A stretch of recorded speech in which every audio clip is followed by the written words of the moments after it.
I'm Natalia, and in 2022 I did a Certificate 3 in Lab Skills. In 2023 I then moved on and did the Cert 4 in Forensic Science and Biology. I am now at Murdoch studying criminology.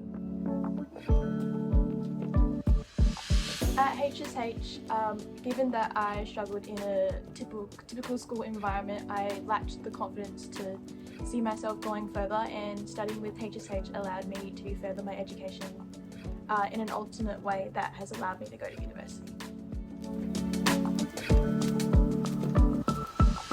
The most memorable moment was during my Cert 4, where we got to study at Murdoch, so being familiar with an actual university environment, and also my trainer set up real-life crime scene investigations for us to do, and it allowed me to really get an idea of what I wanted to do.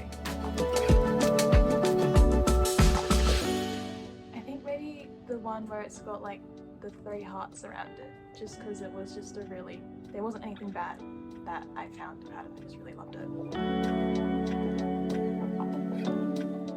When I was in school, I struggled with doing the ulnar and all that sort of stuff, so coming here allowed me to not be in a stressful environment, and given how supportive it is, I could do my work in my own way and my own pace, which allowed me to get an understanding of what it would be like in university.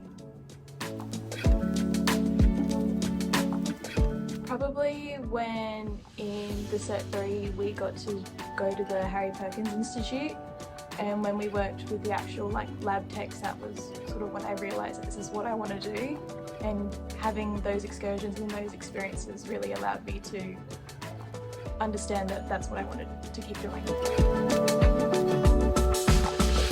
Just keep going, because even though if you're just starting your cert, or just at the end of year 10 and you don't know what to do, you can always change what you want to do, but just keep going, because you'll thank yourself in 2-3 years afterwards. Well, I had Emily to start off with, and then I also had Kim, and they just, given that forensics was such a content heavy course, they just made it fun. It was never a dull moment.